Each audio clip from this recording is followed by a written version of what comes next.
Atenção! A nossa próxima atração contém spoilers de Homem-Aranha Sem Volta pra Casa.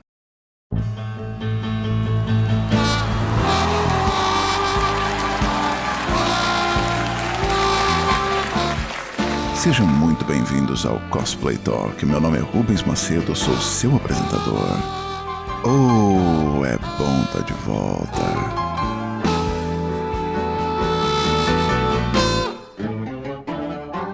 Eu tava esperando você. Entra, fica bem à vontade.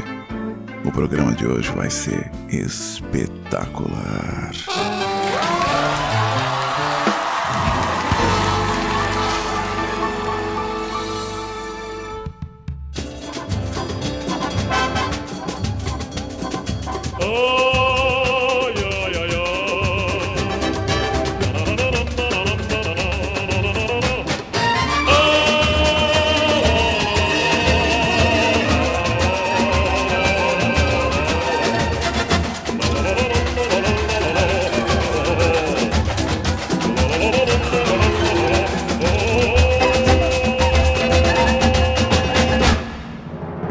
Senhoras e senhores, o meu convidado de hoje praticamente dispensa apresentação. Não é a primeira vez dele no programa. Eu vou conversar com o cabeça de teia, Matheus Oceans.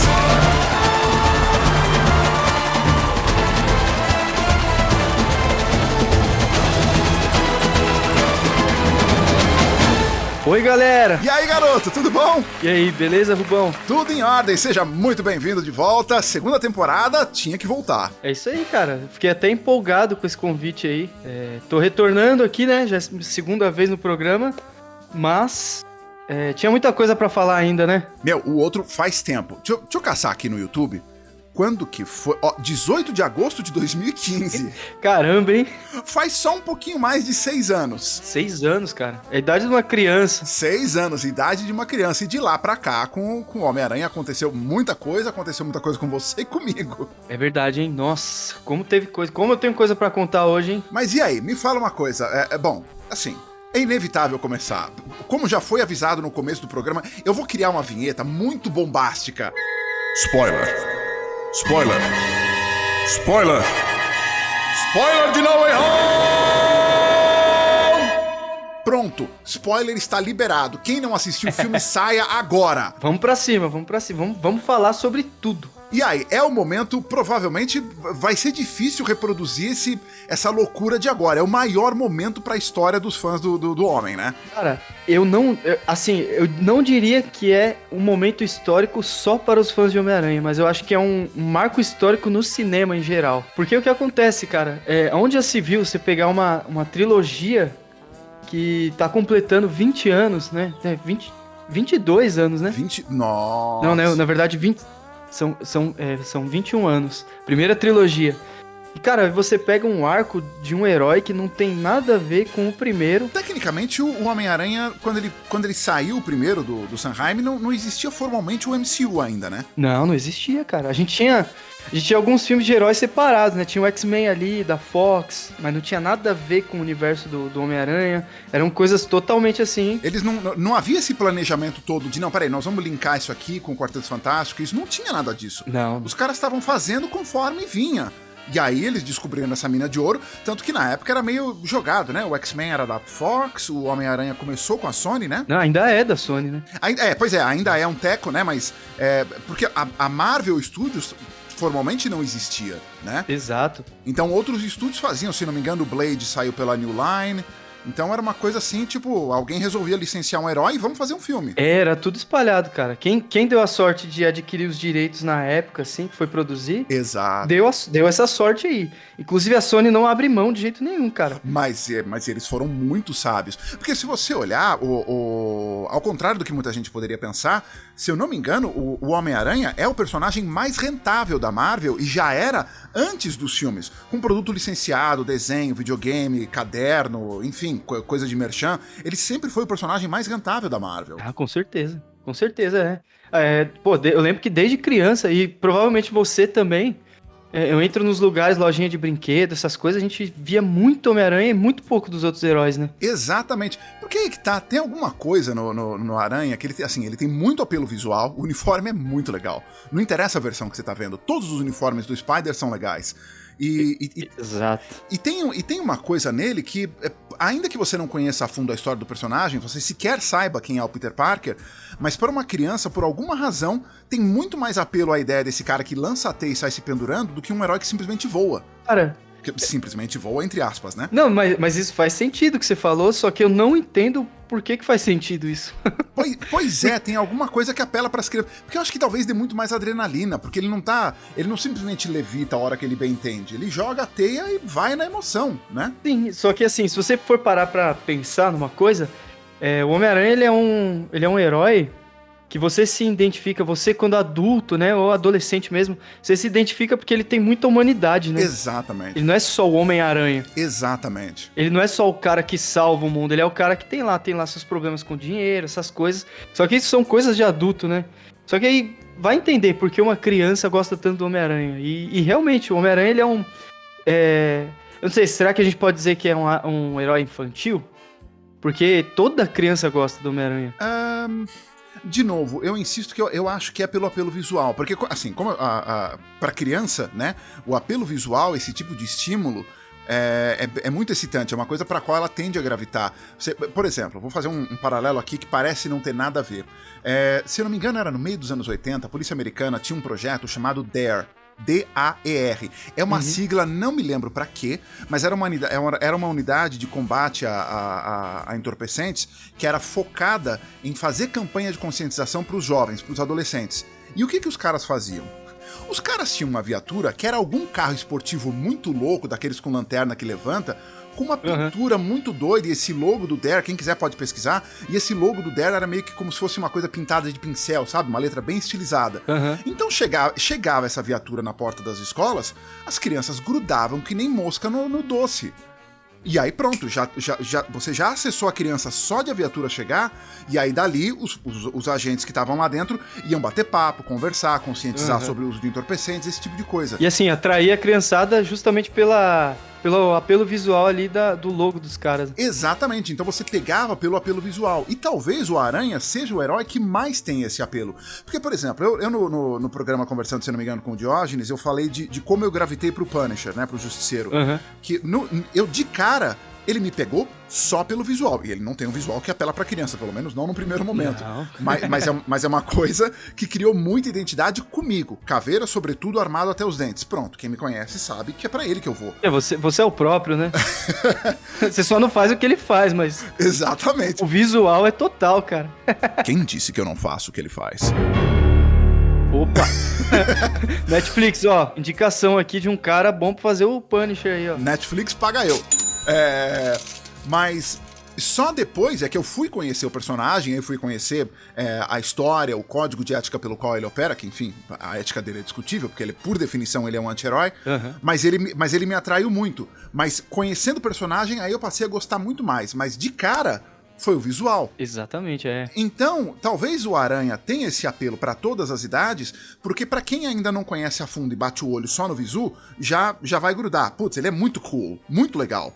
Que é o que vai pegar a criançada.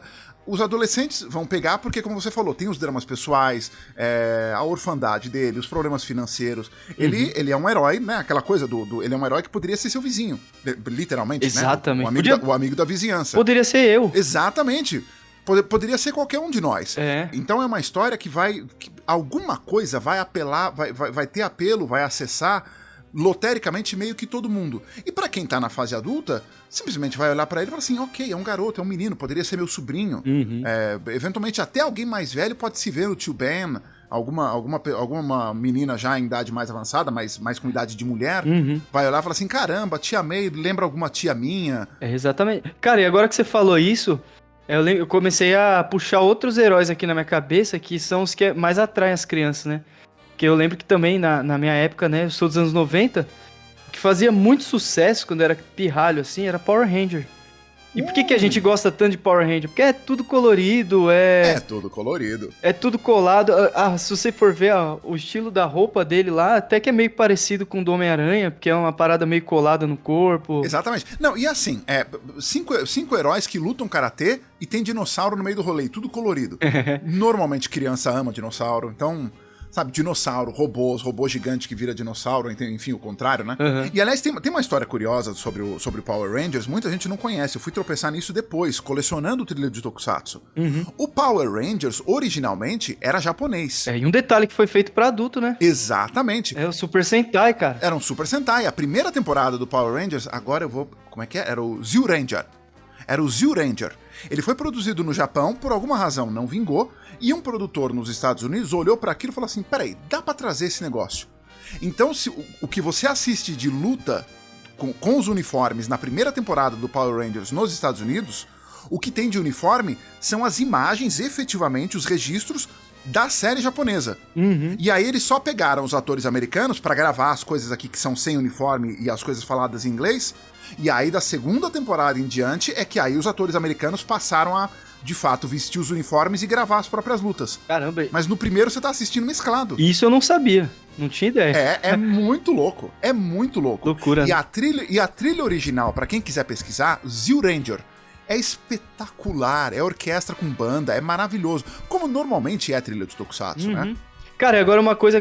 nossa, tem toda aquela pegada retrô, né? Na trilha sonora. Eu adoro, cara. Mas agora uma coisa. Como é que se escreve Zyu Ranger? Zyu Ranger. Eu perguntei porque tem uma versão do Power Ranger que é dos anos 90 ainda, se eu não me engano, que se chama Power Ranger Zeo, né? Que é Z-E-O. Z-E-O. Ah, é o Z-O. Não é isso. Aí o Zyu Ranger se escreve Z-Y-U e Ranger. Ranger. Ah, tá. Então não é... Então tem nada a ver. Não, é porque é aquele negócio, né? Eles fazem séries derivadas pra ir dando uma renovada, muda elenco e tal, aquela coisa, porque eventualmente quando uma temporada meio que já esgotou, quando uma formação dos heróis já esgotou e os caras querem continuar a franquia, faz o seguinte, joga tudo fora, recomeça. Uhum. Mas aí o Zyu Ranger, pra quem quiser achar a trilha, pra você achar, você vai digitar Z-Y-U e aí o Ranger, que é como se escreve Ranger. Uhum. R-A-N-G-E-R. Só muda a pronúncia. Só muda a pronúncia, Zyu Ranger. E aí você procura trilha sonora, OST, enfim, score, alguma coisa. Uhum, e aí, cara, tô dando uma olhada aqui, é igualzinho Power Ranger, né? Eu não sei se rolou alguma coisa do tipo pra produzir a segunda temporada, houve um intercâmbio Estados Unidos-Japão, os caras importaram os trajes lá pra ter o capacete, o mesmo que usaram na série, alguma coisa desse tipo. O Henry Takimoto Jassa é um cara que vai saber essa. Você comenta aí, aparece, dá sinal de vida, deixa nos comentários no YouTube, no Face, no Insta, onde você estiver ouvindo. Yata, responde aí. Ele que é o mestre dos tokusatsu. Ele é uma enciclopédia ambulante de tokusatsu e de cultura oriental, de modo geral, né? Não, ele tem que vir aqui, ele tem que vir no podcast que eu quero ouvir também isso aí. Ele certamente... Ó, Yata, o convite tá sendo feito aqui no ar, tá? Você não tá sendo convidado, você tá sendo notificado, você vem. Porque já veio no Papo e Clique, contou muita história legal, mas dá pra voltar aqui pra falar de cosplay também. Bom, a gente vai pro intervalo rapidinho e volta já pra colher mais história.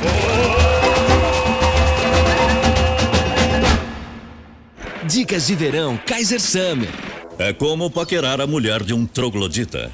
Antes de tudo, confira se o seu plano médico tem cobertura em outras cidades. Ponha óculos escuros, vire o rosto pro horizonte e os olhos pra gostosa. Evite sungas, elas podem trair você. Se o animal se aproximar, ponha as mãos na cintura, grite fino e elogie a barriga tanquinho dele. Agora, dica de verão mesmo é Kaiser Summer bem gelada. Uma cerveja fora do sério.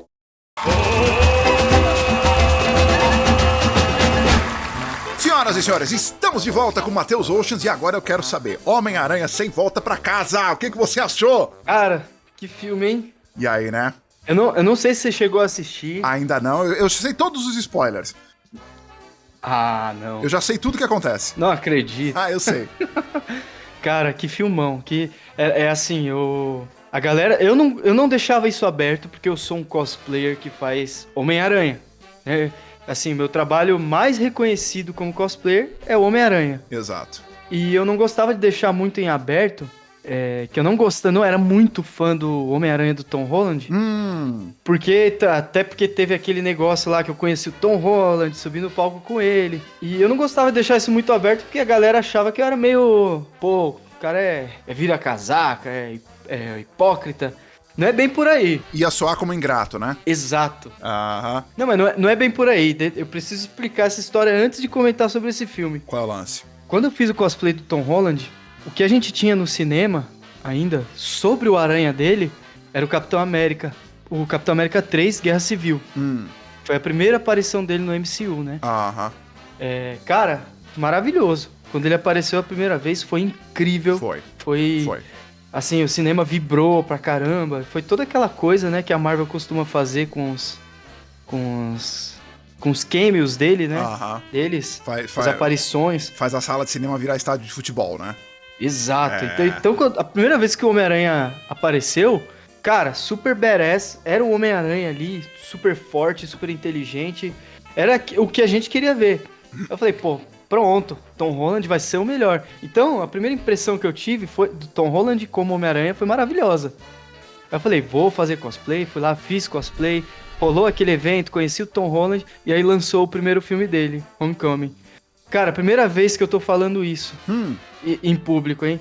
Mas eu fiquei extremamente decepcionado com esse filme, com o Homem-Aranha de Volta ao Lar. Achei um filme bem... Eu não sei se é o filme que não me agradou, mas é mais o Homem-Aranha, mais o personagem. Eu acho que ele não entregou muito de Homem-Aranha, sabe? Mas você acredita que, entre aspas, a culpa é do Tom Holland ou ele fez o melhor que ele podia com o roteiro que entregaram pra ele? Cara, não, eu acho o Tom Holland é um ator maravilhoso. O primeiro filme que eu assisti com ele foi O Impossível, não sei se você já viu também. Ah, eu Que é lembro vagamente qual que é esse. Um filme que rola um tsunami, é baseado em fatos reais, né, na Tailândia. Ah, sim. E ele tá com a família dele, se perde do pai e tal. Sim. Filme maravilhoso, Tom Holland nota 1000 ali naquele filme, ele era só um moleque, hein? Tinha mais gente já, mais de projeção nesse filme. Quem que era mesmo? Tinha,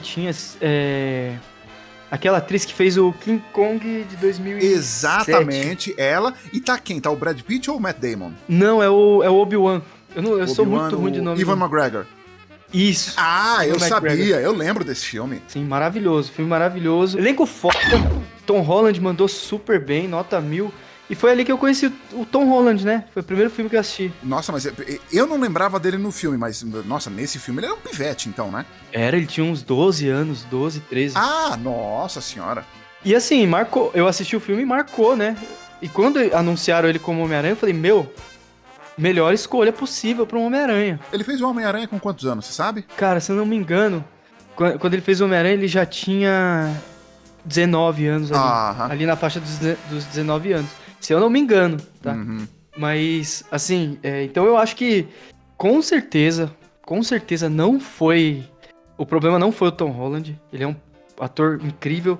Se colocasse ele com um roteiro bom, um diretor bom, não que o John Watts seja ruim, mas é que não me agrada a direção dele. É aquele negócio, o John Watts é bom, mas não pro Homem-Aranha. Exato, eu acho que não combinou. Pois é. Ele deu uma vibe meio...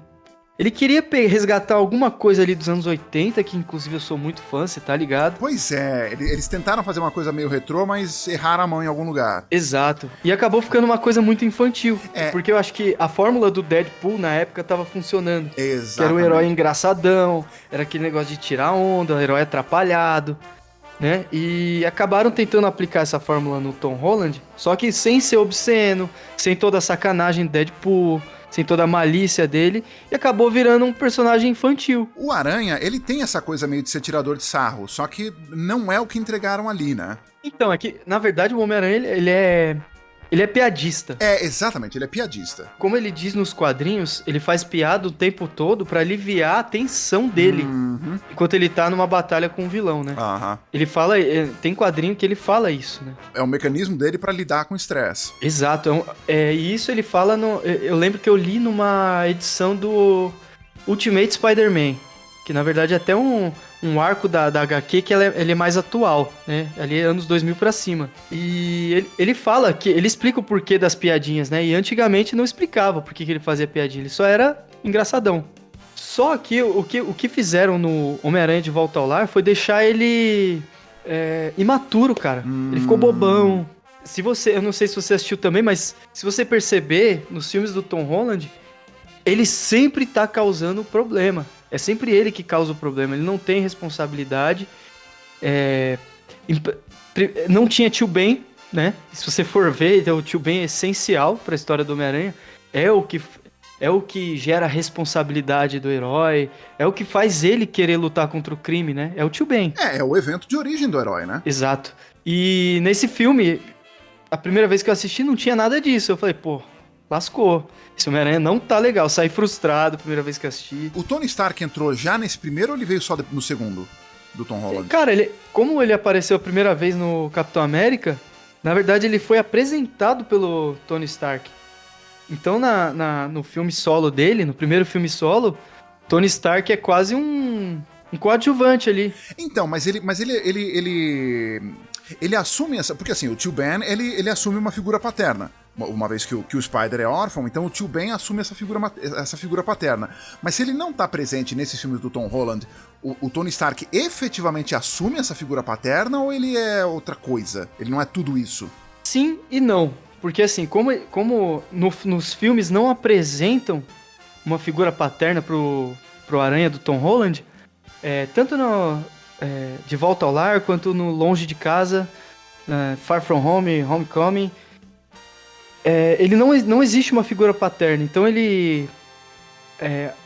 o que entrega em todos esses filmes da Marvel que tem Tony Stark e Tom Holland juntos, que não é só esses dois que eu citei agora, tem também o Vingadores, o Guerra Infinita, né? Aham. Que aparecem os dois, o Ultimato. E esses filmes, eles mostram que sim, que o Tom Holland enxerga o Tony Stark meio que como uma figura paterna ali. Só que o fator responsabilidade ainda não tá no Tony Stark. Ah, tá. Que, na verdade, assim, é uma coisa maravilhosa nesse último filme, que você... Bom, eu posso falar de spoiler, né? Tô liberado. Não, spoiler tá liberado. Spoiler. Spoiler. Spoiler. Spoiler de No Way Home! Você sabe que a Tia May vai morrer. Aham. E a partir do momento em que a Tia May morre, é aonde ele começa a criar a responsabilidade dele. Então isso, cara, maravilhoso. Porque assim, é como se os filmes... Na minha cabeça, né, funciona desse jeito. Mas é como se os filmes anteriores, os dois filmes anteriores solos do Tom Holland, tivessem sido ruins de propósito. Tipo, você não enxerga ali ainda o Homem-Aranha, mas justamente porque esse último filme veio a ser uma origem pra ele. Entendeu? Esse No Way Home agora. Meio que tem os memes tirando sarro que agora é o Homem-Aranha, porque tá fudido, perdeu a tia, não tem tia, não tem tio, não tem namorada, tá pobre, fudido, sem dinheiro, agora é o Homem-Aranha. Cara, mas isso não é nem meme, isso é a pura realidade. É a pura realidade, agora ele foi forjado no fogo, agora aprendeu a ser maduro na porrada. Exato, exatamente. E é assim, você assiste, não tem como não comparar, né? Não tem como. Quando a gente assiste uma sequência, que na verdade não é nem uma sequência, é um reboot, né? Aham. Quando eles fazem um reboot de um filme que já existe uma trilogia ou uma série de filmes antigas, a gente vai comparar Inevitável. os fatos. Não tem como. Então assim, eu vi o Tobey Maguire. Tobey Maguire, ele... Tio Ben morreu, tudo certinho, história... Teve muita coisa ali que foi original do Sam Raimi, né? Aham. Sam Raimi adaptou e ficou maravilhoso. Porque, assim, querendo ou não, eu não sou um cara que... Nossa, eu quero tudo igual aos quadrinhos. Não é isso. Mas assim, se o cara consegue adaptar de uma forma genial, igual o Sam Raimi fez, que tem muita coisa ali que foge muito dos quadrinhos, mas tá impecável. Né? Mas é aquele negócio, né? Você ter o mínimo de fidelidade, o mínimo. Você vai fazer alterações, você quer dar uma nova roupagem pro Super-Homem, ok, tudo bem e tal. Você botou que vai ser o Clark Kent, ok, é o Clark Kent. Mas você não vai ter origem Krypton, ele não vem pra Terra, o planeta não explode, a Kryptonita não faz mais mal? Tem que ter pelo menos Jor-El ali, né? Pô, não dá. Não dá pra ficar mexendo muito. Alguma coisa você tem. Porque senão você tá fazendo um outro personagem completamente novo. Então muda, bota um outro nome. E não fala que é o Super-Homem só pra vender ingresso. Exatamente. E cara, eu tinha esse era meu discurso. Isso que você acabou de falar era meu discurso pra defender que o Aranha do Tom Holland era o pior. Eu sempre falava isso. Eu falava, cara, o que ele tem de Homem-Aranha? O que você enxerga além do azul e vermelho da roupa? Porque nem o traje é igual.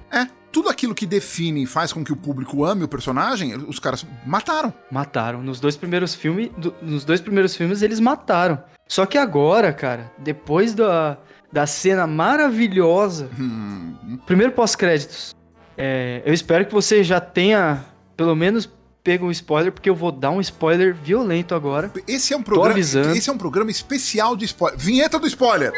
Spoiler. Spoiler. Spoiler. Spoiler de No Way Home! Primeira cena pós-créditos, a gente tem um close. A gente tem um close maravilhoso numa máquina de costura com um pedaço de pano. De tecido azul e vermelho. Cara, eu, por exemplo, eu que sou um cara que faço meus próprios trajes do Homem-Aranha, que faço meu cosplay desde 2014, quando eu te conheci lá. Eu tava esperando esse momento no Aranha do Tom Holland. Na verdade, eu tinha até largado de mão, eu achei que não ia rolar isso. Só que aí, então, isso quer dizer o quê? Que para próximos filmes do Aranha, os trajes high-tech dados pelo Tony Stark acabaram. Acabaram. O que acontece? O Tony Stark, o que deu a entender nesse filme, e no Longe de Casa, que é o segundo do Tom Holland, deu a entender que o Tony Stark projetou uma máquina e desenvolveu essa máquina que se chamava Criador. Era um criador. E essa máquina criava tudo que ele queria, né? Você programa o que você quer que... É como se fosse uma impressora 3D ali. E aí ele, com nanotecnologia, desenvolveu o traje do Spider. Isso. Aí ele desenvolveu basicamente todos os trajes ali, né? Não só com... acho que não é só nanotecnologia, né, que ele usa. Um deles foi feito com nanotecnologia, que é o Iron Spider. Mas os outros trajes não necessariamente são nanotecnologia, mas foram feitos ali naquela máquina. Inclusive, eu tenho que contar uma coisa engraçada aqui. O quê? Você sabe que eu tenho uma loja, né? Sim. Vendo cosplay. Hora do merchan, como é que acha a loja no Insta? É @Studio Hero BR. @Studio Hero BR. E lá eu vendo trajes do Homem-Aranha. E, cara, você acredita que tem cliente... É até um meme aqui, meu, a Gabi trabalha comigo. Gabi, pra quem não sabe, minha noiva. Que também veio na primeira temporada do programa, deu entrevista aqui, a Spider-Gwen. Cosplayer também. E a gente tem um meme aqui que a gente fica sempre zoando entre a gente, assim... Que tem uns clientes, cara, que vêm perguntar no chat da loja, assim, se a gente tem uma máquina que faz o traje igual ao do Tony Stark. Eles acham que é só colocar a imagem do traje lá e a máquina imprime o traje, né? Não se iludam. Igual no filme. Não se iludam, é na raça, é na unha. Não é bem assim não, galera, Leva pelo menos ali umas 2 semanas ali pra fazer o negócio na unha, assim. Eu lembro que a primeira vez que você fotografou comigo, que você fez o traje do Tobey, a teia em relevo, a teia preta em relevo no uniforme e o símbolo da aranha no peito era tinta de caneta 3D, né? Isso. Não era bem caneta 3D. Na verdade é uma tinta dimensional. Isso. É uma tinta que fica em 3D, né? Ela dá relevo. Exatamente. É tudo feito à mão, cara. Então ela realmente dava relevo. E aquilo, assim, pro fotógrafo, aquilo é um orgasmo. Porque aquilo responde à luz. É um tesão fotografar esse tipo de coisa. A ideia era fazer um negócio mais cinematográfico possível, né? Exatamente, que é tudo que eles fazem pro cinema é assim, né? Porque não adianta, você não pode fazer a coisa lisa. Porque você faz a coisa lisa, vira fantasia de loja. E tem muita gente que não sabe, mas o processo de criação de um traje cinematográfico tem muitas etapas ali de construção do traje são artesanais. Tem muita etapa, tem muita gente envolvida. Você tem gente pra fazer só a parte de máscara, capacete, enfim, seja o que for. Você tem o designer de capacete só. Exato. É uma equipe com profissionais que estão dedicados somente a isso. E o resto, outras pessoas estão fazendo. Tem a galera que tira molde do corpo do ator. Aí tem a galera que costura, tem a galera que compra o tecido. É uma equipe muito grande. Eu aqui, basicamente, faço sozinho, né? E assim, tem os trajes que são feitos pensando em mobilidade. Tem os trajes que são para uso único, que é tipo... O cara vai se lançar de um cabo, o dublê vai se arrebentar no chão. Aquele traje não serve pra mais nada. Exato. Acabou, morreu. É por isso que cada Homem-Aranha tem mais ou menos ali uns 5 trajes que eles fazem. Você vê um leilão, às vezes... Você vê essas roupas leiloando de vez em quando, né? Vira e mexe, você vê de novo, tá leiloando de novo. Mas não é a mesma roupa. Não é a roupa que o Tobey Maguire usou.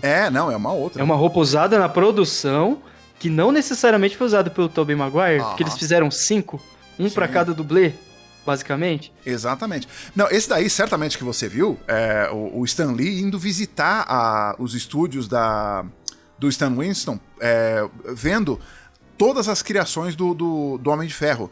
Eles vendo as versões de armadura, armadura danificada por batalha. E aí os caras fizeram ali na hora, fizeram um capacete do zero, com os moldes, com os pintores, não sei o quê. E o Stan Lee dá uma aplicação de tinta numa das demãos de tinta com airbrush no capacete. E sai do Stan Winston com um capacete feito ali, customizado pra ele. É um barato. E assim, só que você vê que são muitas pessoas ali trabalhando pra entregar o negócio ali, né? É uma loucura, é muita gente. É muito louco, cara, é maravilhoso. E assim, o que os caras fazem, coisa que você jura de pé junto que é metal, é qualquer outra coisa. É plástico, é fibra de carbono, fibra de carbono, polipropileno, o que você quiser, mas não é metal. Cara, tem peça de armadura, eu não lembro aonde que eu vi, mas não tô falando da Marvel, né? Porque hoje em dia a Marvel Studios usa muito CGI. Sim. Né? Eles nem fazem a roupa completa, mas eu não lembro se foi no Exterminador do Futuro. Não foi Exterminador.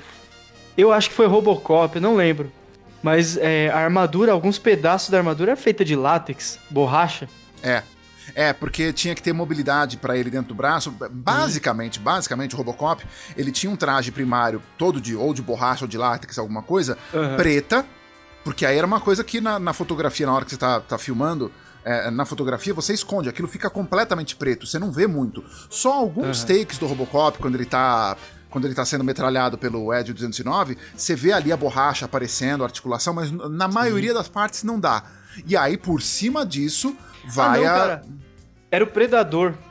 Desculpa. Não, mas vale também. É a mesma lógica. Lógica. A armadura dele era feita com látex e assim, os caras deixam muito parecido com metal, né?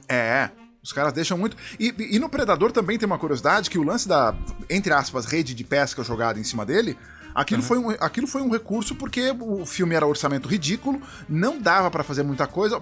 Joga um negócio aí pra disfarçar qualquer coisa. Enfiaram aquela rede de pesca em cima dele e pronto. Aquilo ficou ultra icônico. Ninguém precisa saber dessa história. Maravilhoso. Cara, Hollywood tem seus perrengues, né, cara? Tem seus perrengues. Porque é aquele negócio, né? Esses filmes como Predador 1 e Robocop 1, que foram filmes que foram meio que feitos na guerrilha, porque não havia tanto investimento, os caras tinham que se virar com o que tinha. A armadura do Robocop, muita gente não sabe, esse movimento lento do Robocop e essas assinaturas que o Peter Weller colocou, né? Que ele meio que faz um balé ali, né? Ele tem uma assinatura de movimento muito específica. Aquilo tudo nasceu porque o Peter Weller com o coach de movimento, eles tinham feito outra coisa, que não era nada daquilo que você vê na tela. Só que na hora que o Peter Weller vestiu a armadura, ele não tinha mobilidade nenhuma. Ele falou assim, esquece. Faz tudo grande, faz tudo lento, não sei o quê, e aí começou a nascer o que você vê na tela. Aquele movimento robótico não é atuação. É porque era limitado mesmo. É porque era limitado. O cara teve que criar na hora um novo movimento, ele teve que adaptar tudo que ele ensaiou, porque a armadura não dava conta de responder aqueles movimentos. Então você imagina, se o Robocop tivesse sido feito hoje, com as tecnologias de armadura de hoje, que você tem uma armadura só para mobilidade, que o ator... E foi feito, né? A gente tem um reboot aí. Tem o reboot, aí ele pode fazer outra coisa, mas é aquele negócio, né? Esse reboot inevitável. Diretor brasileiro, inclusive. Exatamente. Mas esse reboot, ele inevitavelmente bebeu alguma coisa do original. É pra fazer robótico, ele tinha mais agilidade, ele podia pular, podia correr, mas ainda é pra se mover como robô, porque é a assinatura dele, né? Sim. Não, e o ator que fez ele, que é um ator que tá bem alto agora, fez filme da DC agora. Sim, ele trabalhou no Esquadrão Suicida, não vai me vir o nome dele agora, mas isso. A gente sabe quem é. Esse ator, ele conseguiu mandar muito bem também, né, nos movimentos e tal. Ele foi muito bem, o trabalho foi muito bacana ali. Foi um filme que adaptou muita coisa, eu lamento pela censura 14, mas ok, fizeram o que dava. Mas é um filmaço também. Mas tem muitos momentos e a adição do Samuel Jackson foi genial. Sim, nossa. Inclusive, falando de Samuel Jackson tá no Spider-Man Far From Home, que é o segundo filme do Tom Holland. E a gente saiu do assunto de novo. E ele tá fazendo o Nick Fury? Porque eu tô perguntando tudo porque eu não assisti nenhum. Cara, o Nick Fury, ele aparece no... Eu não lembro se ele aparece no Spider-Man de Volta ao Lar, né? O Homem-Aranha de Volta ao Lar, que é o primeiro do Tom Holland. Mas eu sei que no segundo ele tá. Ele inclusive é importante na história. É zoado, é um filme que eu assisti uma vez na vida, que foi no cinema. Eu assisti, eu acho que o segundo do Tom Holland assim, é o pior de todos, assim. Porque eu assisti o primeiro, saí do cinema frustrado. Aí o segundo eu já fui com a expectativa baixa. e a expectativa não foi superada, mesmo baixa. Putz. Então é um filme que eu particularmente não gostei. Foi o filme que eu desisti, que eu falei assim, não, esse Aranha do Tom Holland não vai dar certo. Só que aí veio o No Way Home pra me quebrar as pernas, né? Isso é pra um provar negócio... que eu tava errado. Quando estavam os boatos todos, vai ter Tom Holland, vai ter Tobey Maguire ou não vai ter os 3 Aranhas ou não vai ter 3 Tom Holland. Quando tava essa dúvida, isso é uma coisa que eu lembro que eu batendo papo com o Ed Schattenhager, a gente tava falando que, assim, os caras não vão dar esse tiro no pé. Vão ter os 3 Aranhas, tem que ter, porque senão os caras vão aparecer na porta da Marvel com tochas e lanças. Eles não podem fazer isso, e especialmente depois da hype que eles criaram, com o final... qual que abre em todos os portais? É o Endgame? É o Endgame, é isso mesmo. É no Endgame que abre em todos os portais? Não, Endgame é o Ultimato? É o Ultimato? Vixe, Maria, não. gente. Enfim, o que abre em todos os portais, galera? Avengers Assemble. É esse. Depois desse final... Os caras não podiam criar essa hype pro Homem-Aranha e entregar 3 Tom Hollands. A Marvel ia acabar. Ninguém nunca mais ia assistir um filme. Então, a gente olhou e falou assim, vai ter os 3 Aranhas, não tem conversa. É o que eu sempre falo, eu sempre comento com a galera, que assim, mesmo que, por exemplo, rolou esse boato. Mesmo que fosse um boato falso, eles iam ter que fazer, eles iam ter que se virar ali pra fazer, porque... ia ser um fracasso de bilheteria se não rolasse exatamente, isso. Exatamente. Você ia enlouquecer os fãs de ódio. Não tinha porque como. Já tá mesmo que fosse só um boato, tava todo mundo já com essa ideia na cabeça. Porque é aquele negócio, os caras vão fazer um filme do Aranha que já tá falado, que meio que confirmado, vai tratar do multiverso. Mano, os caras não vão dar esse tiro no pé. Não exatamente. E outra coisa, a Marvel, além da hype que eles criaram por causa do final do Endgame, se eu estiver falando certo, tá, gente? Se eu estiver falando errado, enfim. É o Endgame mesmo, É o Endgame, né? Mas uma outra questão é onde eles colocaram a régua. Eles colocaram o final de filme da Marvel num patamar muito alto. Então eles criaram pra eles um problema. Porque eles entupiram o traseiro de dinheiro, foi muito legal, bacana. Só que agora, tipo, a galera falou assim, agora eu só quero isso. Vocês se virem aí. Estão deixando a galera mal acostumada, né? Estão deixando a galera mal acostumada. Você vê o que tá acontecendo agora com os boatos do Multiverso da Loucura. A gente quer o Chris Evans aparecendo de novo do personagem dele do Quarteto Fantástico. Agora a galera quer tudo. Boatos fortes de que vai ter Tobey Maguire de novo nesse filme. O meu medo agora é o Tobey Maguire virar arroz de festa, né? Então, cara, né? Eu acho que é legal os caras fazerem um filme com os 3 juntos. Porque, assim, você tá vendo uma coisa ali que é nostálgico. É uma coisa que fez sucesso. É uma coisa que você tá resgatando ali, uma coisa nunca vista antes. Só que a partir do momento que você faz muito isso, ele vai perdendo a graça, Exatamente, porque você fica acostumado com esse super estímulo. E outra coisa, tá muito na moda a nostalgia. Os caras estão vendo que nostalgia dá muito dinheiro. Porque as pessoas buscam conforto. Eu tô muito feliz com isso. Pois é, isso... É aquele negócio, vai vir muita porcaria e vai vir muita coisa boa. Ponto. É isso. Eles vão errar. Isso aí não tem jeito. Eles vão errar. Eles e, enfim, a Hollywood toda. Porque tá nesse negócio, né? De querer desenterrar Matrix, querer desenterrar Exterminador do Futuro. Inclusive, Matrix não deu muito certo, pelo que eu vi aí de crítica. Por Matrix não deu muito certo, você foi generoso, né? Não, é que tem muitas opiniões controversas aí, né? Tem gente que amou, né? Mas eu não sei, eu vi mais crítica negativa do que positiva. Eu sei que não dá pra considerar só isso, eu sei disso. Mas o que determina para Hollywood, o que determina se um filme deu certo ou não é bilheteria. E do ponto de vista de bilheteria, Matrix deu muito mais do que só errado. Cara, mas é porque também teve o Matrix, ele foi adiado. Porque ele ia sair na mesma, eu acho, se eu não me engano, no mesmo dia que o Homem-Aranha. Né? No fim o Homem-Aranha foi sendo adiado por causa da pandemia e tal, né? Exato. E acabou calhando de cair no mesmo dia que Matrix. Aí Matrix teve que adiar dele. Então o hype ficou em cima do Homem-Aranha. Tanto que aqui no Brasil, você ia no cinema, 3 salas exibindo Homem-Aranha e uma sala exibindo Matrix. É injustiça também, né, porra? Mas é aquele negócio. Como é que você vai querer brigar com o Homem-Aranha, porra? Então. Não dá. Porque assim, o Matrix, ele já tava com cheiro de cash grab. Que tipo, a galera fez só pra pegar a grana. Porque assim, as irmãs Wachowski não fizeram mais nada depois de Matrix. Mais nada de tão relevante. Ok, tá, teve o V de Vingança. Ok, o que mais? Speed Racer. Não, né? Porra, é delas? E é aquele negócio. O que deu, honestamente? O Speed Racer não deu nada tão relevante. E o V de Vingança tem o seu valor, mas ele não chega no pé do que foi Matrix. E por Matrix eu quero dizer o primeiro, né? Porque o segundo e o terceiro tiveram momentos. Foram legais, mas... Especial mesmo, assim, é o primeiro, que é inovador, é um universo que é chocante, né? É um filme chocante, né? De novo, é aquela coisa, o problema de você colocar a régua muito alta. A gente não pode, entre aspas, a gente não pode cobrar que os filmes que venham em sequência de um que foi revolucionário revolucionem tudo de novo. Porque revoluções como essa acontecem a cada década. Demorou muito tempo pra você bater a revolução, por exemplo, que o Exterminador 2 fez em 94. Exatamente, cara. Então, ali, não dá pra você ficar cobrando que o Exterminador 3 traga só coisa nova e que seja um marco de filme de ação. Sinto muito, não vai ser, colega. Porque antes daquilo, eu acho que o que revolucionou foi o De Volta pro Futuro, basicamente. Eu não lembro quem veio antes ou depois, mas também do James Cameron, O Segredo do Abismo. Segredo do Abismo, né? Segredo do Abismo. Foi um baita do marco. Muita gente não conhece, não viu porque tá nas cenas excluídas. O Segredo do Abismo teve uma sequência inteira de um tsunami congelado. Tem um tsunami subindo, o mar tá elevado, o mar tá suspenso, e eu não me lembro agora os detalhes, parece que as criaturas, as entidades estão impedindo que esse tsunami desenrole por completo. Mas você tem uma sequência de praia com o mar suspenso, o mar inteiro em 3D. Naquela época... Que loucura, e anos 80? Anos 80, meados dos anos 80. Era uma loucura aquilo.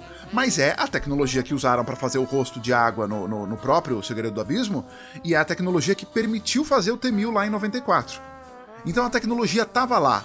Mas é aquele negócio, quando você tá falando de um monstro como James Cameron, que olha pra uma cena dessa, finalizada, pronta, eu não lembro quanto custou, mas deve ter sido muito cara, e ele olha pra ela, ok, é muito legal, mas ela não funciona pro filme. Vamos tirar, acabou, não interessa. Então, tem muito diretor que espera, né? Que nem o próprio George Lucas. Sim, exatamente. Ele esperou evoluir a tecnologia porque ele sabia que ia ter um avanço surreal dos efeitos visuais pra produzir os Star Wars, né? Ou então não simplesmente gasta a tecnologia à toa. O que começou a acontecer quando saiu o cinema 3D? Você via que tinha muito filme, isso é uma coisa que, se eu não me engano, foi o meu amigo Vitor Mendes que me falou, se o filme 3D não funciona 2D, o filme é ruim. Porque tem cena que foi feita só pro 3D, é um take gratuito, que não serve pra nada. É só pra jogar coisa na cara das pessoas no óculos para as pessoas reagirem. Mas aquilo ali funciona. Se você tá assistindo a versão 2D do filme sem óculos, e você tira aquela cena, faz diferença? Não faz. Não faz. Então não tinha que estar ali. Eu tava lembrando, eu acho que foi Premonição. Eu queria tanto falar do Premonição, é exatamente no Premonição que eu tava pensando. Tem uma sequência que é em 3D, que o filme é só pra jogar coisa na sua cara. Se eu não me engano, é o 5, né? É o último. Exatamente, é o 5. Eu gosto, cara. Assim, pode ser ruim, tem gente que acha horrível. Mas eu amo todos os premonições, todos eles. É que é a mesma coisa acontecendo sempre. A mesma... Mas eu gosto muito, mas o 5, meu amigo, só prestou o final, né? Só prestou o final. Premonição é outro caso de barra colocada muito alta. O prólogo, a abertura do segundo, não adianta. Você pode fazer o que você quiser, você não vai superar aquela sequência da estrada. É verdade. Aquele filme, entre aspas, meio que se você assistir só aquela sequência, você não precisa assistir o resto do filme. Porque o resto do filme é coisa sendo jogada na sua cara. É coisa sendo jogada na sua cara, é mais do mesmo em relação ao primeiro. Agora, a abertura, a sequência de abertura do segundo filme é de uma genialidade brutal. É muito bem pensada, muito bem executada, muito bem tudo. Sim, cara. E deixou muita gente traumatizada. Eu mesmo, eu era pirralhinho quando estava saindo Premonição, né? Então, eu fui uma dessas pessoas aí. Porque é uma coisa que a gente não vê com frequência no Brasil, né? Esses caminhões de madeireira carregando o tronco. Mas você pode ter certeza, tranquilamente, que americanos que assistiram esse filme, toda essa geração que assistiu Premonição, essa galera tá na estrada, tem um caminhão carregando tronco de madeira, a galera muda de faixa, tenta ultrapassar, te garanto. Cara, minha mãe, quando eu tô com ela no carro, ela não fica perto de caminhão. Eu acho que é por causa desse filme. Ó, mas não tenha dúvida que pode ter alguma relação. Quando o Spielberg fez o primeiro Tubarão, eu não lembro, os departamentos de turismo, Secretaria de Turismo, não sei, de cidades litorâneas americanas, relataram uma baixa de turismo nos 5 anos que seguiram o filme. Caramba. A galera não queria entrar no mar. E assim, uma coisa e um medo totalmente infundado, porque tubarão, primeiro lugar, que é muito difícil você achar um tubarão branco daquele porte, e segundo, tubarão branco não vem na arrebentação. É uma coisa criada pro filme que traumatizou a galera. Uma fantasia total. Os tubarões de Recife que atacam banhista, que atacam turista, é outro, eu não lembro se é o...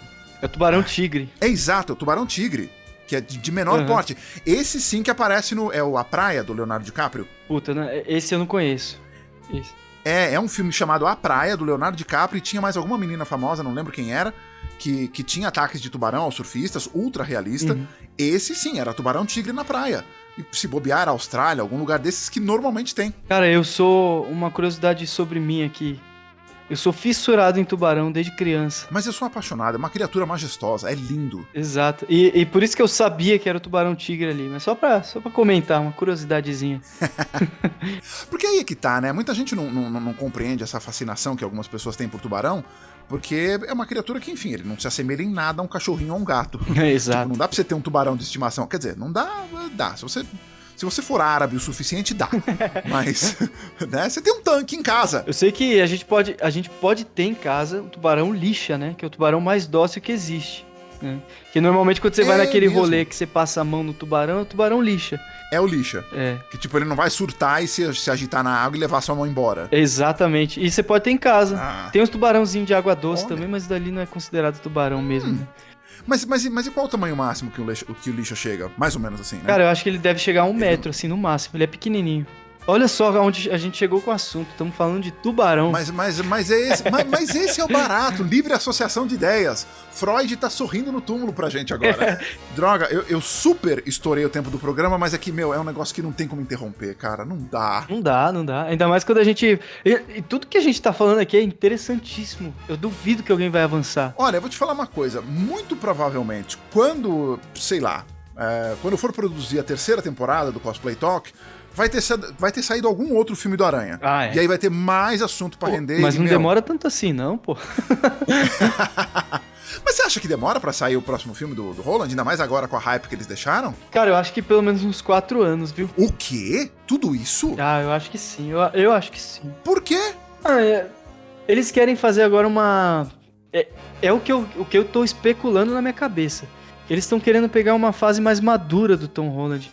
Até porque o filme terminou com ele amadurecendo, né?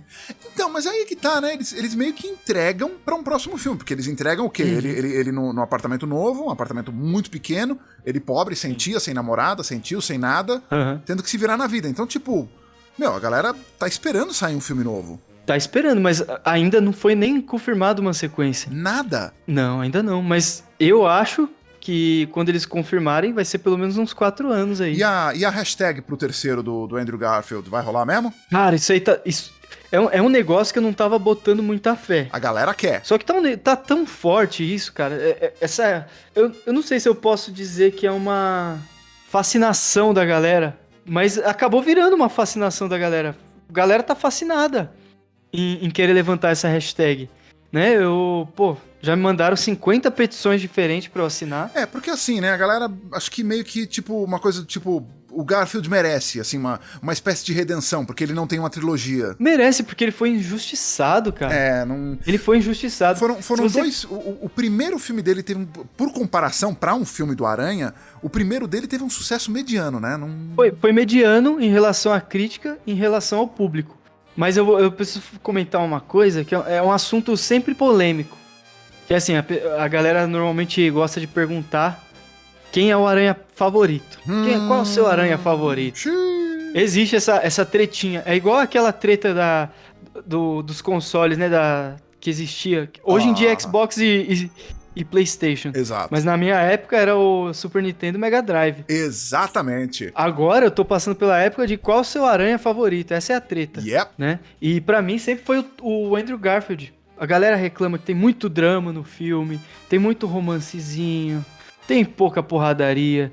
Só que Homem-Aranha é isso, pô. Sim, Homem-Aranha tem uma carga emocional muito forte, cara. Você lê o quadrinho, você vê que ele tem problema com a namorada, ele tem problema com dinheiro, ele tem... Isso é mostrado nos filmes do Sam Raimi também. E meio que foi uma coisa que o Stan Lee defendeu em relação à criação do Aranha.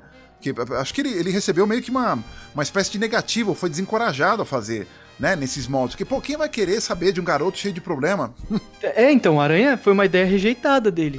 Aí o que eles... A Marvel, na época do Stan Lee e do Steve Ditko, né, que eram os caras que comandavam ali, eles estavam lançando uns quadrinhos com várias histórias curtinhas, né? Que era o Amazing Fantasy. Uhum. Foi a primeira aparição do Homem-Aranha em 1960 e alguma coisa, ou 70. Eu não lembro agora de cabeça. Eu acho que é 60, cara. Aí saiu esse Amazing Fantasy do Aranha, só que era esse Amazing Fantasy era uma parada totalmente experimental. O Stan Lee escrevia uma historinha curta e lançava. E vamos ver o que dá. Vamos ver o que dá. Homem-Aranha foi o que fez mais sucesso. Ele falou, não tem como, a gente vai ter que continuar isso. E ele colocou justamente essa ideia de ser um cara comum, um cara de classe média baixa, um cara que passa por dificuldades reais da vida, e não só dificuldade que um herói passa, né? E a galera se identificou e ele teve que fazer a sequência do Homem-Aranha. E eu acho que o Andrew Garfield, a sequência do Mark Webb, né? É lógico que tem muita coisa ali que a gente não gosta, né? Tipo, o pessoal reclama que ele é muito descolado, o Aranha do Andrew Garfield. Só que a gente tem que entender que o Homem-Aranha do Andrew Garfield foi lançado numa geração que tava ali a galera que andava de skate, tava ali a galera que... Tava a época do hipster, né? Você lembra disso? Sim. Hoje em dia já saiu de moda o hipster, mas foi a época do hipster. E assim, é lógico que o diretor... Isso é um fato. O diretor não vai se prender num tempo que já foi. Ele quer o presente. Exato. Naquele momento, tava rolando esse negócio do hipster, esse negócio do cara que anda de skate, né? E o Andrew Garfield acabou, infelizmente, ou felizmente, né? Pra quem gosta aí, pegando essa geração. Mas, assim, eu acho que é só uma consequência da geração. Eu não acho que é um defeito. Não é uma coisa que estraga o Homem-Aranha dele. Porque assim, ele vai ter que ser de alguma forma minimamente adaptado à época, porque assim, se você... Qual que é a essência do Aranha?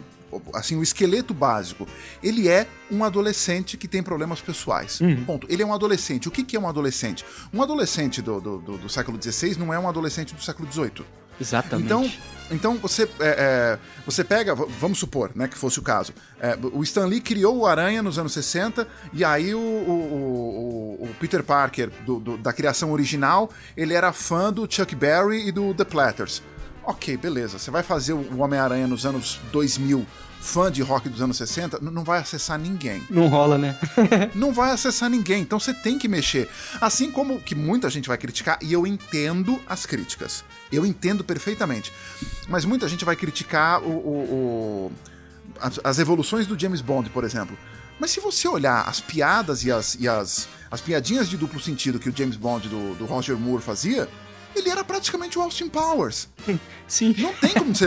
Não vai ter como você levar um agente secreto a sério ele fazendo as coisas que ele fazia naquela época. Hoje em dia não, né? Mas naquela época era legal, a galera curtia. Naquela época era super cool, super legal, mas agora não dá mais. Então, tem que se adaptar. Porque até então, ó, um exemplo perfeito, Rubens. Se os caras fossem pegar o quadrinho que o Stan Lee escreveu com o Steve Ditko, fossem adaptar exatamente 100% fiel ao que ele escreveu, a primeira obra que ele fez. Cara, ia ser muito tosco, ia ser ridículo. Não vai vender. Porque o Peter Parker, ele toda vez que ele desenhava um cara com um suéter amarelo, uma camisa social branca, com gola anos 70, e uma calça boca de sino, eu não lembro se era boca de sino, mas era uma calça marrom.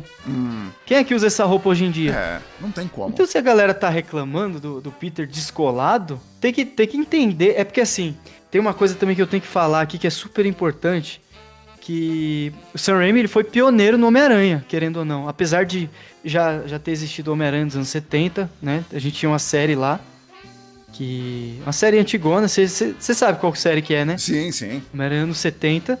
Se eu não me engano, teve um filme desse Homem-Aranha, só que era totalmente baseado nessa série. Isso não fez muito sucesso. Mas nos anos 2000, o Sam Raimi começou com isso, com esse negócio de filme de herói. E ele meio que foi pioneiro em Homem-Aranha. Então, a primeira coisa relevante sobre o Homem-Aranha que a gente tem no cinema é o Homem-Aranha do Tobey Maguire. Exatamente. E a galera se baseia demais na adaptação do Sam Raimi. Que é uma adaptação.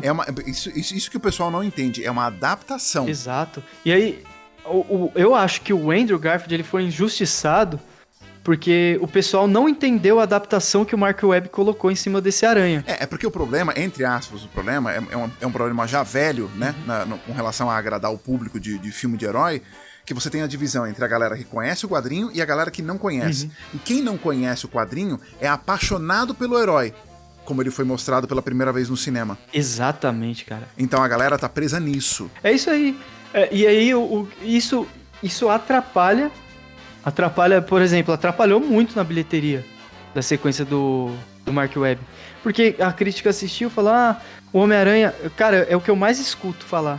O Homem-Aranha do Andrew Garfield, ele não é um jovem retraído. Porra, mas quem disse que o Homem-Aranha tem que ser retraído? Isso é uma adaptação que o Sam Raimi colocou. Se você ler um quadrinho que o Stan Lee escreveu, porque o Stan Lee, normalmente ele não desenhava, ele narrava, né, a história. Ele escrevia a narração da história. E o Stan Lee, ele sempre narrava assim. Se você pegar um quadrinho dos anos 70, dessa época que o Stan Lee escrevia, você vai ver. E então, assim, Stan Lee falando, né? E então, nosso garanhão está de volta à faculdade. As garotas já estão se derretendo. Você pega muitas frases assim que o Stan Lee escrevia. Ou seja, isso não é ser descolado? Poxa. É ser um cara retraído? Pois é. Não, e até porque a galera reclama muito que o Peter dele não é retraído, mas assim, eu lembro que o Andrew Garfield, ele era um cara que sofria bullying na escola, apanhava do Flash, né? Só que ele fez sucesso com a mocinha, né? Ele depois se vingou do Flash, né? Ele, apesar de ele ter tomado uma surra, ele se vingou e não foi na porradaria, foi no basquete, o que deixa o cara mais descolado ainda. Sim, porque humilhou o cara no campo de jogo dele. Exatamente, só que muita gente não sabe que essa cena existe no quadrinho do Ultimate. O troco que o Peter dá no Flash não é na porradaria, igual aconteceu no Homem-Aranha do Sam Raimi, né? É no basquete, exatamente como acontece. Então o pessoal injustiçou esse filme, só que com uma crítica baseada na primeira sequência, que foi a sequência do Sam Raimi. Ou seja, tem isso como referência e entende que aquilo é Homem-Aranha. Exatamente. Aquilo é uma visão, é uma possibilidade de Homem-Aranha, mas não, né? Então, justamente por causa disso, ele é o meu favorito, porque ele é o que mais mexe com o drama, é o que mais mexe, ele perde a namorada na sequência dele. Exatamente. É uma coisa que eu queria muito ver, porque eu sou muito fã da Gwen. Ele perde a namorada, perde o tio dele, ele é pobre. Então, é assim, pra mim é o Homem-Aranha perfeito. Tem lá seus defeitos de produção de Hollywood? Tem defeito no roteiro? Tem, mas que filme que não tem, não é? Mas sempre vai ter, porque não adianta. Quem manda no filme é quem investe, são os investidores, são os produtores. E os caras estão fazendo pensamento empresarial. Toda empresa visa, em primeiríssima instância, o lucro. Se os caras acharem que mexer uma coisinha na personalidade vai trazer mais público e, portanto, trará mais dinheiro, eles vão mexer. Exatamente. Eles vão mexer. Nunca vai ser certinho ali, cravado, exatamente como foi na origem. Não existe uma adaptação 100% fiel. E nunca vai existir. E outra coisa, mesmo o trabalho do diretor, se o diretor não imprimir a visão dele naquilo, então quer dizer, é um Homem-Aranha dirigido pelo Sam Raimi, é um Homem-Aranha dirigido pelo Mark Webb. Se o diretor não conseguir colocar a impressão dele lá, ele tá dirigindo pra quê? Porque ele tá dirigindo, ele vai meramente executar um negócio. Então, é uma coisa que qualquer outro poderia fazer. Exato. Você pega, por exemplo, o segundo Batman do Tim Burton, você vê que é o Tim Burton livre pra brincar. Exército de pinguim, marcha de palhaço na rua, tudo retrô, tudo dark, capangas palhaços. É o Tim Burton livre pra brincar. Ele tá lá com o cabelo louco dele fazendo o que ele quer fazer. Cada um tem seu estilo, né? Você vê que o primeiro Batman do Tim Burton, ele tem algumas referências, ele bebe um pouquinho da série live action dos anos 60, com algumas alegorias, com muita cor, com a palhaçada, a bagunça do Coringa. Até tem eu não lembro se ele efetivamente tem uma citação da trilha, Mas tem uma coisinha ali. Trilha sonora cantada do Prince, eles, né? Foi uma bagunça. E aí você vê que o segundo filme ali é o Tim Burton. Sim. O Sam Raimi, ele também tem. Ele colocou a pegada dele de direção nos Homens-Aranha, se você for ver. Não, mas super. Primeira trilogia você vê muito elemento de terror, que é a cara do Sam Raimi. Exato, exato. Isso é uma coisa que eu, entre aspas, lamento, mas é que aquele negócio, eu compreendo que tem que fazer o filme pra ser... o segundo eu não lembro se ele foi 16 ou 14. Mas você vê a linguagem do ataque do Octopus quando ele desperta, né, na sala de cirurgia. É assustador, né? Aquilo é um filme de terror. Você vê os elementos que são característicos do terror e do Sanheim, que é, por exemplo, o excesso de grito feminino. Uhum. Tem muito, você tem gritos de horror. E você só não tem, mesmo violência sugerida, você, de novo, não tem, porque o filme era pra ser 14 ou 16. Sim. Mas você poderia ter borrifo de sangue nas paredes. Curiosidade, que nessa cena tem uma motosserra igual a que o Ash usa no braço dele. O Ash do Evil Dead, que é dirigido pelo Sam Raimi também. O Bruce Campbell, ele aparece nos 3, né? Aparece nos 3. O primeiro, ele é o narrador do ringue, né? Na verdade, ele é o narrador do ringue. No segundo, ele é o cara do teatro. Que o Peter tá com aquela crise de sempre chegar atrasado nos lugares. E ele vai assistir a Mary Jane na peça dela e acaba se atrasando. E quem tá lá pra expulsar ele lá da frente é o Bruce Campbell. E no terceiro, ele é o maître do restaurante. Ah, tá. Então é isso. Então é isso. Porque aquele negócio, né? Ele é o ator fetiche do Sanheim. Ele tá pro Sanheim como o Johnny Depp tá pro Tim Burton. Exatamente, cara. É a paixão dele. Uhum. E eu acho que ele é muito bom, né, cara? Ele é um alívio cômico muito bom nas 3 sequências, né? Ele é genial. Quem é fã do Sam Raimi pega a referência muito fácil e gosta, né? Ele é genial. Ele tem um timing de comédia muito bom. Ó, só pra finalizar o assunto do Sam Raimi, do TASM 3. A galera começou a perceber agora que ele é bom, sem levar em comparação ao Homem-Aranha 1. Porque agora que esse filme, o No Way Home, eu diria que além de uma origem pro Tom Holland, ele é uma... Ele é uma correção pra tudo que aconteceu de errado. Tanto pros filmes do Tom Holland, quanto pro Andrew Garfield, que era um cara injustiçado. E o pessoal gostou muito do carisma do Andrew Garfield. Ou seja, é o que eu sempre falo pro pessoal, precisou colocar os 3 ali, um do lado do outro, pra ver que todos são bons. Cada um tem sua diferença e todas elas são boas. Foi a redenção do Garfield, né? Foi a redenção do Garfield, mas, precisou colocar todos os Homens-Aranha juntos pra isso, né? Isso que é chato. Mas é um filme surpreendente, é um filme que foi... Esse Spider-Man No Way Home era uma coisa que superou extremamente minhas expectativas. Eu não gostava do Aranha do Tom Holland. Esse filme quebrou minhas pernas, fez eu pagar minha língua. Hoje em dia o Aranha do Tom Holland tá... Assim, eu acho que eu gosto por igual de todos eles, depois desse filme. Agora tá todo mundo na mesma prateleira. Agora tá equilibrado ali.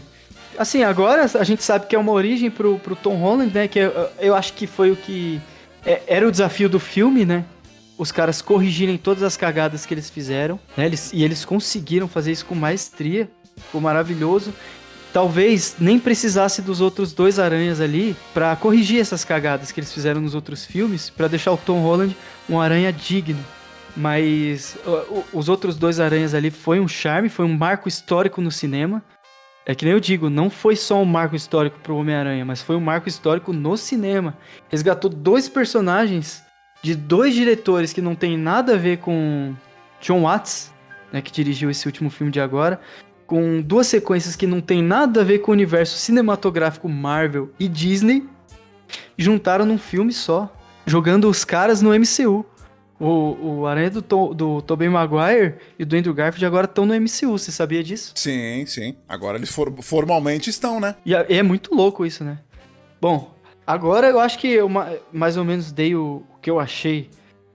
Eu dei o valor de importância que eu achei que esse filme teve pra minha vida, que sou um fã, né? E acho que pra todos os fãs foi uma parada muito especial. Foi muito especial. Foi de chorar no cinema, saí chorando. Sim, sim. Me emocionei em diversos pontos. Foi um grande momento pro cinema, foi pra fã de Homem-Aranha, foi pra fã de Marvel e foi pra fã de filme de herói. Uhum. Foi pra tudo, foi pra todo mundo. E assim, é muito gostoso, embora eu não tenha assistido os filmes, mas eu fiquei legitimamente feliz, sem nenhuma ironia, sem nenhuma demagogia, eu fiquei legitimamente feliz de ver a reação do público pelas redes sociais. O público legitimamente feliz porque recebeu exatamente aquilo que queria. O fã sendo respeitado, o fã sendo ouvido, um filme feito sem agenda e que rendeu um caminhão de dinheiro e de aprovação do público. Quem diria que poderia dar errado? Exatamente. Então, o Homem-Aranha, ele vai ser um case de estudo para próximos filmes. Produtores e diretores e investidores vão estudar esse filme. Este filme deu certo em todas as esferas. Eu não tô falando só de bilheteria. É bilheteria, crítica e aprovação do público. O filme deu certo em tudo que tinha para dar certo. Então, que as pessoas que estão envolvidas em cinema e estão produzindo esse tipo de coisa, olhem pro Homem-Aranha, pro No Way Home, com respeito e tentem extrair lições valiosas dele para reproduzir isso em produções futuras. Pararem de querer fazer outra coisa que não é o que o fã quer. Quem banca o filme, no final de todas as contas, quem banca o filme fã. É o público. Portanto, respeite o público, respeite o fã. Homem-Aranha tá aí pra resolver essa parada de uma vez por todas.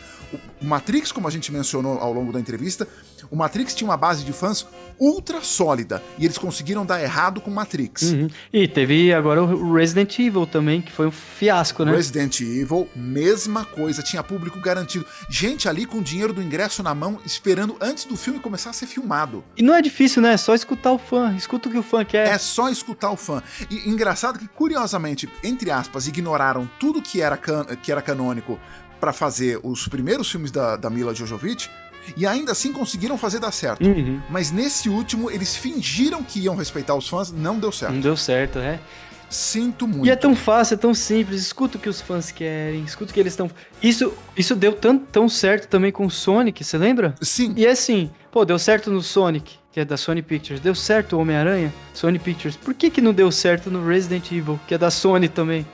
Por que não deu certo? Veja, por que não deu certo o Resident Evil? Por que não deu certo Aves de Rapina? Aliás, Aves de Rapina, por que não deu certo Aves de Rapina exatamente na mesma semana que deu ultra certo o Sonic? Uhum. Porque não tem essa desculpa, não, mas de pandemia, porque não sei o quê, porque os cinemas estavam fechados. Era na mesma semana.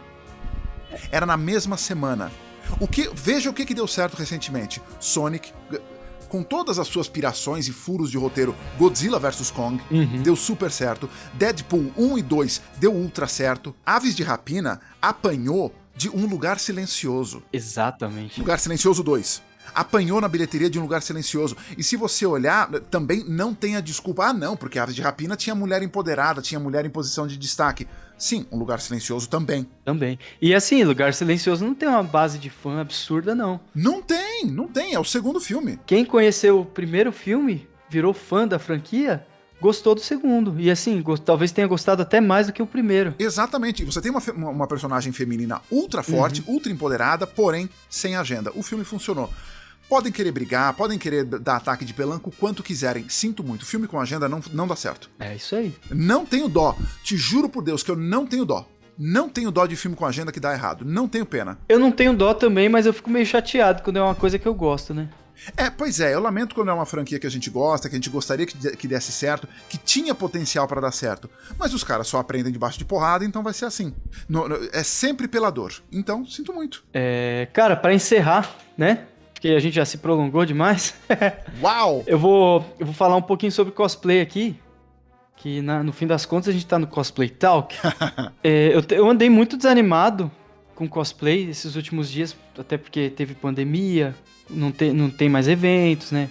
Homem-Aranha acabou virando uma coisa assim. Inclusive eu tô contribuindo com isso também, mas Homem-Aranha virou um cosplay que a gente encontra em todo lugar. Então eu dei uma leve desanimada. Só que Spider-Man No Way Home foi um negócio tão surreal, um negócio que é uma coisa que a gente não esperava. Foi uma coisa que iluminou de volta o Homem-Aranha pra minha vida. Então, iluminou de volta o Homem-Aranha que tava apagado na minha vida. Porque eu tava desanimado com cosplay, meu personagem principal é o Homem-Aranha. Então, eu tive vontade de voltar a fazer, voltei a fazer esse ano, fiz traje novo pra mim, inclusive, que eu já não fazia há muito tempo. No meu Instagram teve uma foto lá que estourou, não sei o que aconteceu, viralizou, tudo depois do filme.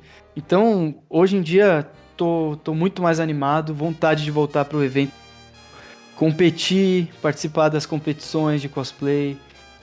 E vamos torcer para que melhore logo, né, a situação do mundo, né? Essa pandemia parece que tá infinita, mas vamos torcer para que acabe logo, para voltar aos eventos, né? Voltar a fazer cosplay. Muito bem. Senhoras e senhores, vocês ouviram o Matheus Oceans? Eu vou deixar aqui já. Eu já vou fazer o convite no ar agora. Próximo programa. Você tem que voltar aqui, porque, meu, assunto rende, a gente vai. Então já tá aqui. Terceira temporada, o senhor tá de volta. Se quiser me chamar nessa temporada de novo, também aceito aí o convite. Porque a gente... É legal o papo, a gente... Tanto que esse podcast aqui estourou o limite de tempo já faz tempo, mas tá muito bom o papo, né? Não dá vontade de ir embora. Senhoras e senhores, Matheus Oceans, a gente volta no próximo. Foi um prazer, galera. Até mais. Você ouviu Cosplay Talk com Rubens Macedo. Se você gostou desse episódio, curta, comente, compartilhe e se inscreva no canal para ser notificado toda vez que estrear um episódio novo. Eu vou ficando por aqui. Não se esqueça, cosplay não tem sexo, não tem cor, não tem peso e não tem idade. Se você gosta, faça. Até a próxima. Tchau!